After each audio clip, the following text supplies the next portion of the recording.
Hello student, let us enter into the one more session of our probability chapter.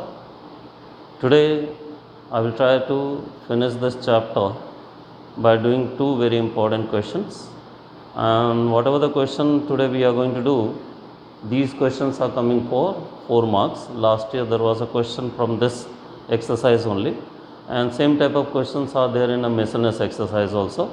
So today two questions are my target. It's the last exercise, exercise 1.5. So let us start our new session of this probability chapter only with exercise 1.5, page number 53. So since questions are very big, so I have made only the table. So you see that question in that particular exercise. Now what is that question given? In a table it is given that there is a one person selected whose monthly travel expense and then number of travelers both are given. Monthly traveling expense is given 501 to 600, 601 to 700, 701 to 800, means this is the slab given for monthly travel expense, and number of travelers also given, and one of the person is selected from this. Number of travelers are 318, 432, 639, 579, 174. So as soon as you will see this data, immediately you will realize that this is not a normal probability. Now here purposefully we will have to use definition of statistical definition of probability, not the earlier definition. So something new. No doubt formula seems to be similar. What is that formula? Probability of any event A is equal to m by n, but as soon as you see that n and m, they are very big quantity. So little bit different from our earlier probability. We are going to use a statistical definition of probability. Now first of all, just like our formula, first thing is let us find out the total travelers. So you add up all these travelers, use the calculator, add up all the numbers of travelers 318, 432, 639, 579, 174. You add it up. Immediately you will get the total number of travelers, that is n according to our formula. So n is equal to 2142. Now how many person is going to be selected? It's like combination. If you want to use the letter combination, then it's up to you. One person is selected out of 2142. So it will be like this, 2142 C1. If you don't want to do, then directly you can write the total number of travelers are 2142. If you are interested, then only you use combination, otherwise directly go for a solution. If you go to the solution in a reference book, they will not use combination, it's your choice. So total number of travelers are 2142. Now there are two questions or two part of question.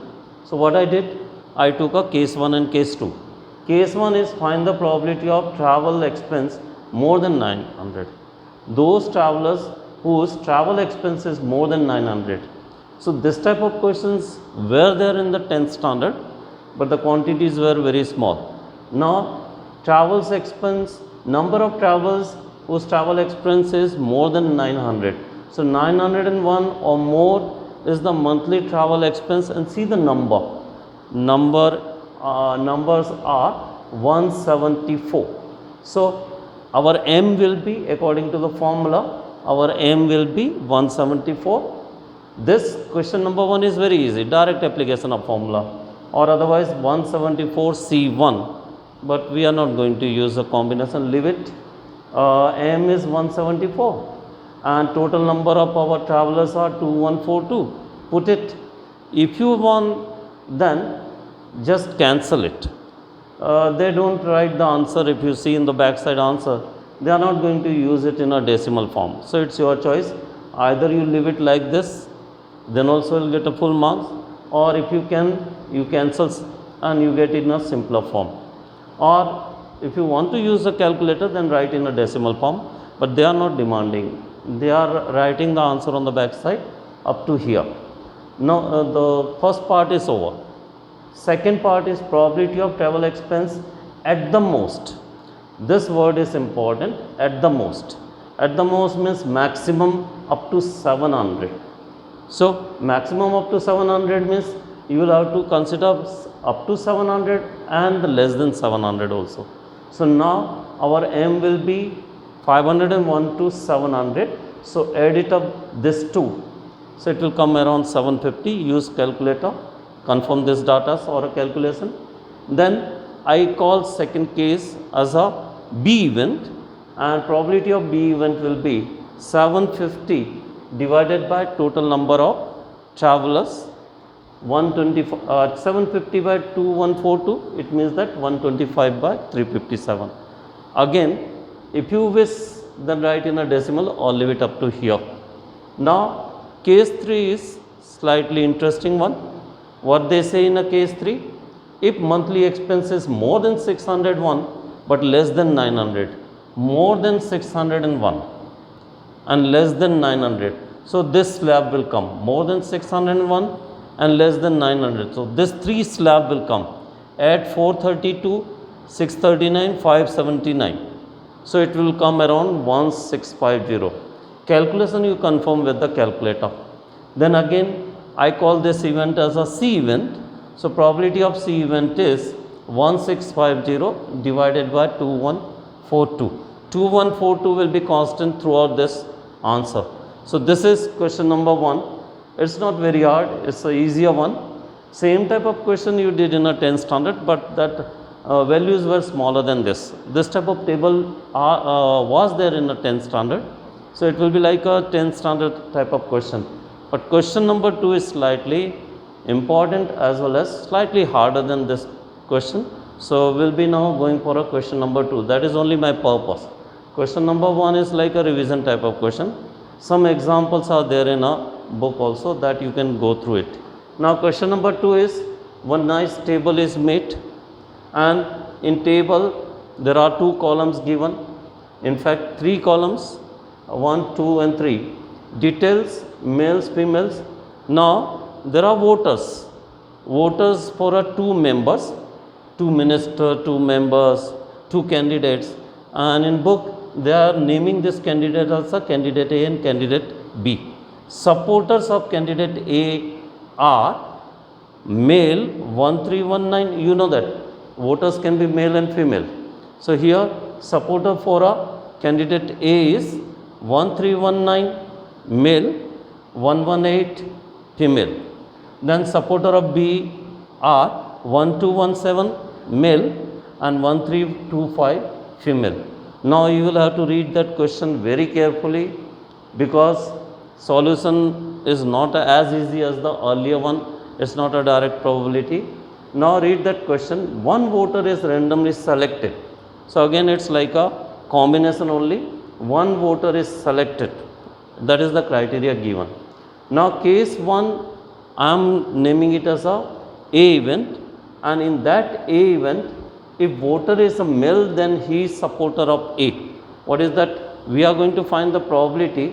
If voter is male, then what is the probability that he is supporter of A? So, see 1319 and 1217 is total number of male. So, first of all, A event is probability of male actually, not supporter of A. That will be the second part of our answer.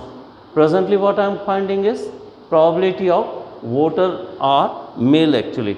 So, see how many males are there? 1319, 1217. You add it up, divide with the total number of voters for A. So, you add this two.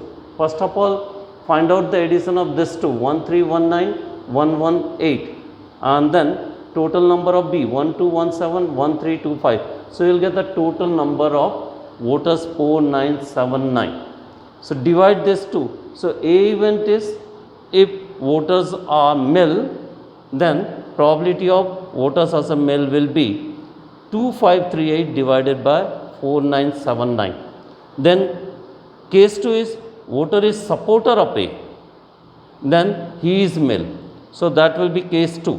So, supporter of A means 2437, add this 2 and divide with again total number of voters. In that way you will get the probability of B.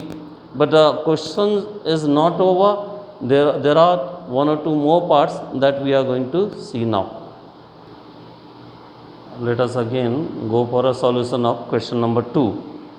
So once more, what is probability of A? Probability of A event is, A event I took it as a probability of getting a male voters. So probability of A will be total male members divided by total voters. So already that I have calculated probability of A. Similarly, probability of B is total voters who is going to vote for a candidate A. So again, total voters, those who are going to vote for a candidate A divided by total voters. So that we already calculated. Our two things are ready. Probability of A is ready, probability of B is ready. But second part is slightly important, and here we are not only we are using a statistical definition of probability plus conditional probability. That's why this question is very important. Now, during the finding of a conditional probability, you know that we require one more thing, probability of A intersection B. But before that, recall the memories. Just go for a definition of that conditional probability. Probability of B in presence of A or probability of A in presence of B. In both the probability we required A intersection B. Now be careful while writing that event. A intersection B means what? Those voters who are male plus they are going to vote for a candidate A. This question can be changed. Here the voting for a candidate B is not playing an important role, but they can change that question. So here intersection means common person who are male as well as they are voting for a candidate A. So you just see in the table 1319 are male as well as voting for a. Total candidates by adding all the four things are 4979. So this is A intersection B. Now what do you mean by probability of B in presence of A or B in oblique to A? Voter is male, B means voter is male and voting for a candidate A. So A intersection B according to the formula divided by PA. Now datas are ready for us. Now only go for that wordings and calculate it. So probability of A intersection B is ready. Probability of A is ready. Put it here. You will get the answer. Leave the answer in a fraction. In a probability usually they don't write the answer in a decimal form. So you can leave it in a fraction form. What do you mean by probability of A in presence of B? Probability of voter voting A and E is male. So again A intersection B divided by probability of B. Datas are ready with us. Put it there, you will get the answer. So solution is slightly tricky. Most important thing is you will have to use sentences. Yeah, you can mug up the steps and you can write the answer very easily. But if they are changing the wordings, then answer will be totally different. So, and then marks are given for writing that sentences also. So don't remember only the datas. You write that sentence, that will actually tell you what this A intersection B is, what probability of B in presence of A is. Probability of B in presence of means voter is a male as well as he is voting for A and a vice versa here. So this is solution of question number 2. There are only 2 questions in this exercise fortunately, but there are many questions in a miscellaneous exercise. In this coming session, I will be going for your doubt. If you have any doubt or queries, you can ask me. And I will also select 1 or 2 more important questions from miscellaneous exercise. Today we are going to wind up this chapter. This was the slightly newer chapter for you. Now we will come to the part 1 book. Part 1 book, chapter number 1, and the name of the chapter is index number. So today we will see only definition and meaning of index number. Then in coming session there are going to be lot of questions. Very big weightage is given to this chapter. According to me, biggest chapter of part 1 is chapter number 1. So already one big chapter in a part 2 we have completed. Now we'll go for a chapter 1, index number. Now for a commerce student, this word index number is very important, and you are using in accountant, you are using in economics also. Now usually as a science teacher, what I say, index number is like a thermometer. What is the role of a thermometer? Presently thermometer, as soon as you put it in a room, it will give you the temperature of that particular room. Similarly, index number, if you know, then you will come to know the market values of that particular area or that particular market.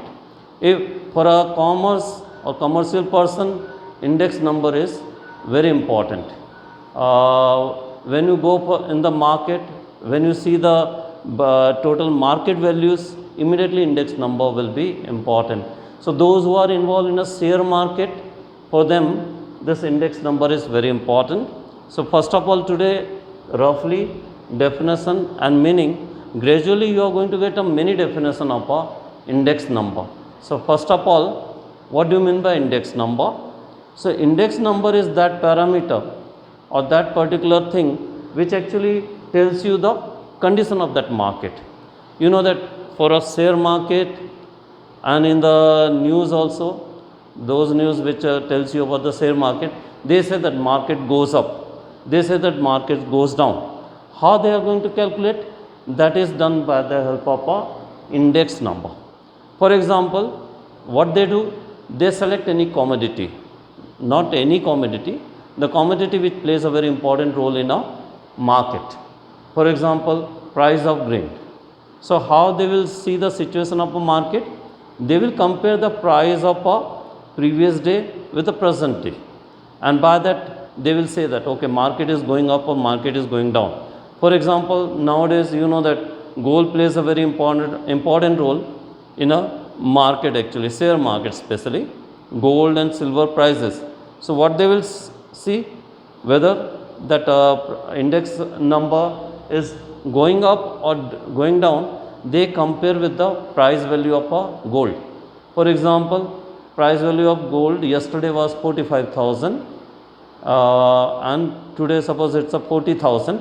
So immediately just finding the ratio, the market will be, values will be known by that particular person. So come on, what is index number? Index number is that parameter. Index number is that number which actually tells you the situation of a market. Price is rising up, price is going down. This chapter will be very important for a commerce student. By this you will be familiar with the many words which government also use to deal with these all markets. So today only the meaning and the definition, the ratio or definition afterwards. First of all, the parameter or that particular number which tells you about the market is called as a index number. Now first topic officially, so that little bit calculation starts. First thing is, there are two methods of finding the index number. First of all, we will go for a very general formula. There are two methods given in a first page. First method is method of absolute measure. There are two methods to find the measure of a index number. How to measure index number? In fact, once a chapter is going to be over, you will find many methods, but it's in the beginning you got a very general method. First method is absolute measure, method of absolute measure. This word absolute we used in 11th class also. And second one is a method of relative measure. So what is absolute measure? It's a very simple method, and see in book they have written side by difference also, just to remember this absolute measure. In 11th class also I told you, whenever you find the absolute measure means you find the difference. Now what is that absolute measure? For example, any commodity's price is, today it is 100 and yesterday it was 98. So difference between this will actually tell you about the index number, whether price went up, whether price down. That is actually done by this. In a TV channel, when you take out this type of a market, share market type of a channel, you will find that by graph also they are mentioning whether market is going up or going down. that is simply done by comparing the price of previous price with the present price. Now this is method of absolute measure. You can remember it by knowing the difference you find. Now second one is somewhat calculative. Now once we use the word relative, whenever we use the word relative, that we did in 11th class also, relative means ratio. Now here you can find the market values by finding the ratio of the present price with the previous one. Previous one means the last month, last year, that will be mentioned during the finding of a ratio. For example, very general formula, this formula is not there in the book, but it's a very general formula. Price of a current year means running year, divided by price of a previous year, or very slowly one more word will be introduced to you, that is called base year. Now base year can be the previous year also, base year can be 5 years back also. For example, wheat price. Now how to find the index number for a wheat?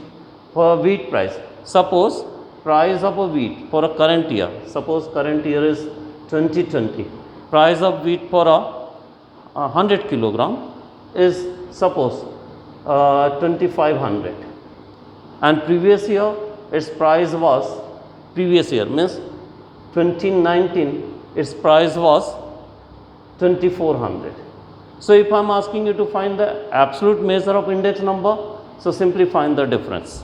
But if I am saying that no, I want a relative measure, then divide the present or the current year's price with the previous year's price. By the ratio you will come to know whether index number is increasing or not. One more thing is done in your book, that is percentage of index number, and you know that to find the percentage we multiply with 100, but that we are going to do with the that by in a coming session. For a percentage you will have to multiply with the 100. Okay, thank you.